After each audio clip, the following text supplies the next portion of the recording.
Never before have I seen a day so steeped in both shadow and light.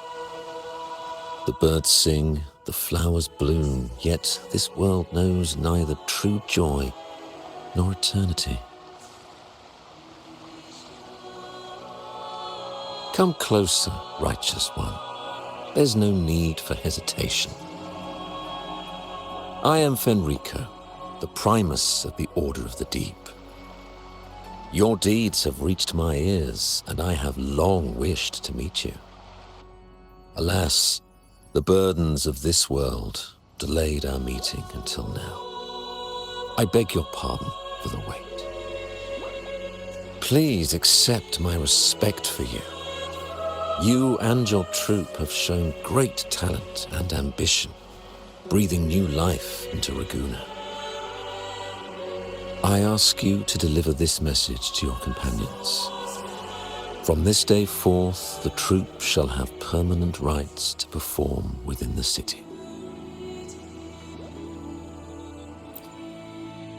All mortals stumble, but through pilgrimage, they have cleansed their souls and atoned for their transgressions. They have earned their right to return to this divinely blessed land. I understand that questions weigh on your heart. In the presence of a just divinity, speak freely, and I will answer with all the honesty I possess. By the great Sentinel Imperator, I swear to you, there shall be no deceit in my words. You have walked a path similar to theirs. Indeed, you have the right to meet them. However, due to the dark tide 2 decades ago, the Sentinel's body was gravely wounded and remains in a state of recovery.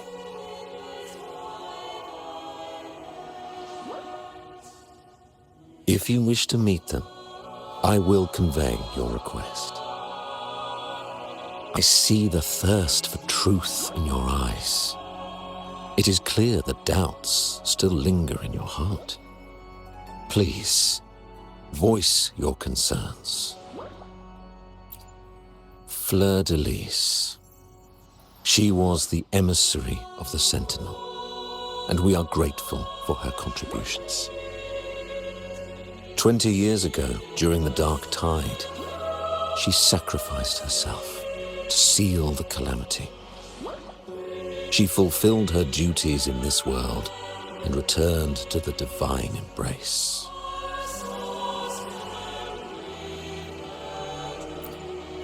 Do you know how the Dark Tide came into being? In Rinascita, wars were waged in the name of faith, tearing apart the Sentinel as our faith divided, weakening their divine power. The Dark Tide's true essence is the divine blood shed from the Sentinel's wounds. That tragic past left deep scars, and with their divine power drained, they could not prevent the Dark Tide's surge 20 years ago. The Blessed Maiden chose to martyr herself. She once again resonated with the Sentinel and, through her sacrifice, restored some of their divine power, bringing an end to the Dark Tide. Yet, the Sentinel remains in a state of healing and still requires a mortal representative. Following the Blessed Maiden's departure, I was granted new authority to cleanse the aftermath of the Dark Tide.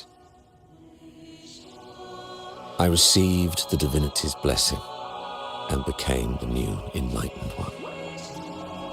By their will, I fulfill the tasks left unfinished in this world.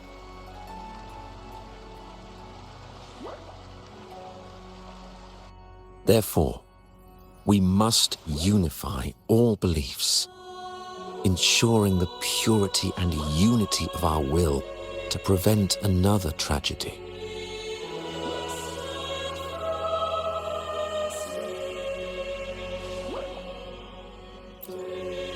He said she once again resonated with the Sentinel. Was that really a second resonance awakening? Sentinel Jue had a trial with Gen Shi, but my permission was needed to transfer the Sentinel's power.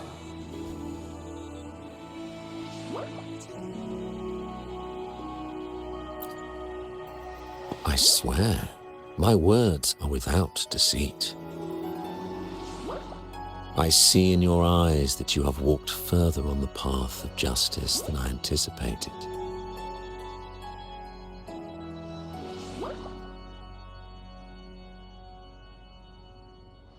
Oh, dear Sentinel, please forgive my transgressions. The dark tide brought us a blood-stained lesson. To keep our people from faltering, I bound myself to silence, locking away what I witnessed on that fateful day. Fleur-de-Lis, the unrighteous, deceived us all. She was not the blessed maiden chosen by the Sentinel. The true maiden has yet to reveal herself.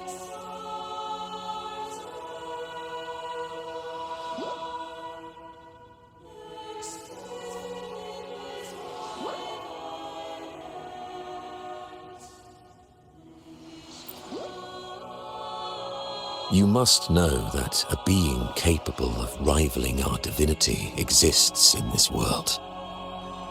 Humanity's eternal adversary, the evil of all civilizations, the Threnodian.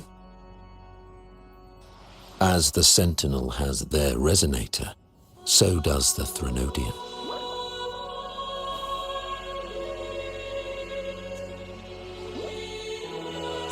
Fleur-de-Lis was shaped, both body and spirit, by our ancient enemy. Her actions were intended to plunge this city into fear and chaos. This is the truth I witnessed.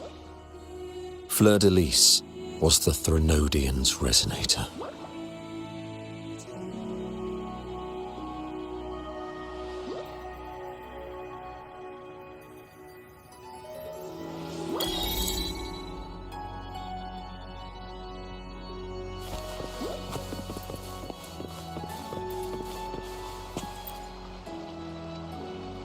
In the presence of the just divinity, feel free to express your doubts. I shall speak without reservation. I swear by the great Sentinel Imperator, there will be no deceit in my words. We must create a land that aligns with the Sentinel's vision.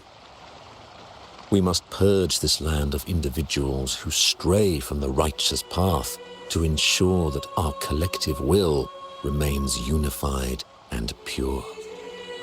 However, we honor the deeds of Napoli II, the founding primus, and offer those who have strayed a chance for atonement. The pilgrim's sail follows Napoli's path. He too once endured this arduous journey, yet emerged victorious, earning an audience with the Sentinel. The trials are not mere sufferings, but steps toward redemption. The penitent who confront the trials with sincerity will be allowed to return to the divine's embrace.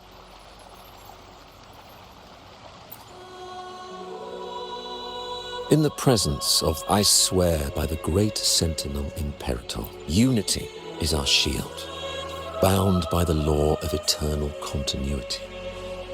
Though we revel in the joy of the Carnival, we must also be vigilant. For division is a chronic disease plaguing this city. The growing indulgence among our citizens has already invited divine punishment. We, as stewards of divine will, must guide the people, erecting barriers of reason against the floods of passion. This is the only way to withstand the ever-changing tides.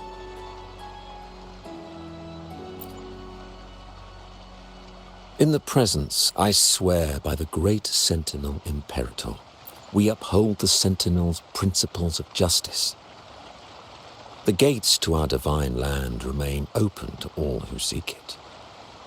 This is a city of inclusiveness, welcoming all visitors, including those who try to overstep their bounds. These charlatans misled our people with lies and flattery, diverting them from the divine will. But your timely intervention corrected their course, sparing them from a ruinous fate. Once again, I offer my sincerest gratitude.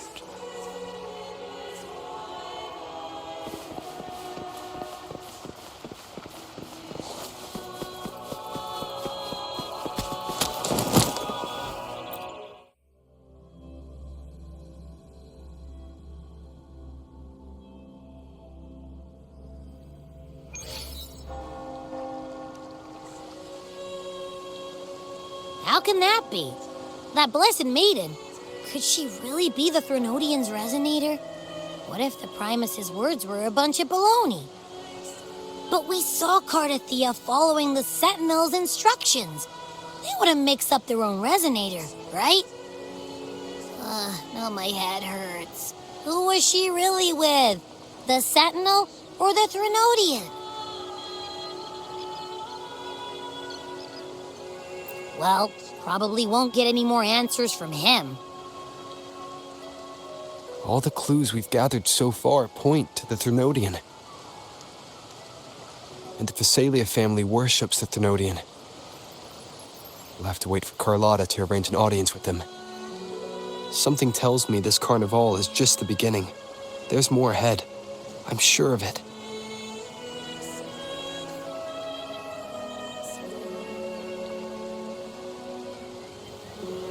Frolova, you do have a knack for indulging in pointless little chores.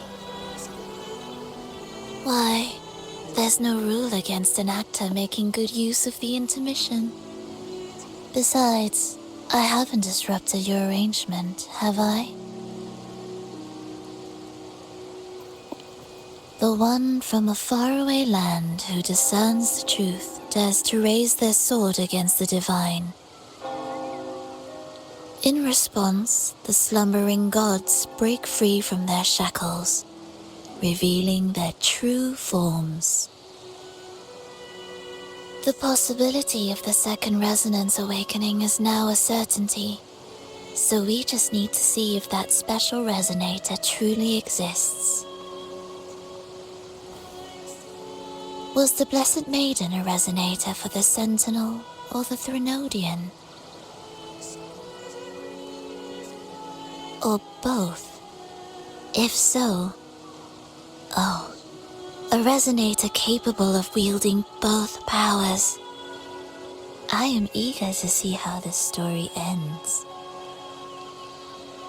Cristoforo, if you don't want to spoil the next act, I might have to give your carefully crafted plot a little nudge. Speaking of which, that rover shines brighter than anyone else in your play. Do you find him interesting as well? Frolova, it seems we walk different paths. I don't share your fondness for that sort of puppet theatre. I merely place the characters on their stage and they act out their fates, driven by their own volition. To remain courageous amidst absurdity. To pursue a spark of divine grace. This, to me, is the truest essence of humanity. Don't you think? Even the most pristine cadence of death pales beside the untamed, fervent, and tenacious spirits of the living. In their journey, they resolutely overcome all obstacles. They pursue, they tear, they burn, simply because they desire to.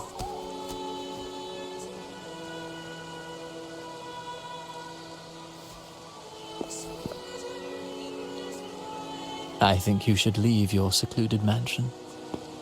Take a walk and listen to the voices scattered across the world. Perhaps. From Huanglong to Rinasita, he has indeed added a few unexpectedly beautiful notes to my symphony.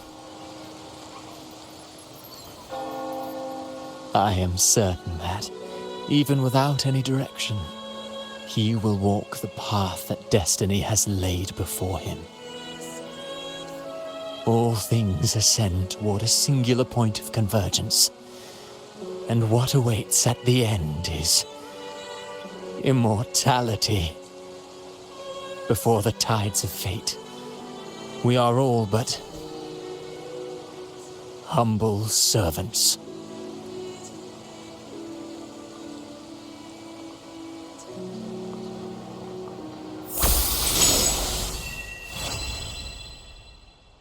Hello?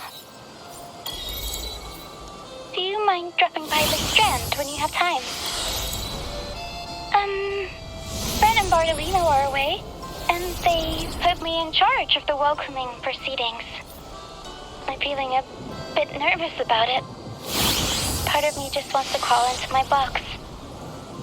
Pero is all stressed out because of me. Pero. I tend to fumble with words when talking to people. I'm worried I won't do a good job accommodating everyone. If the laureate himself were here, I wouldn't be so nervous. It would make things easier. So, as our new laureate, we need your help.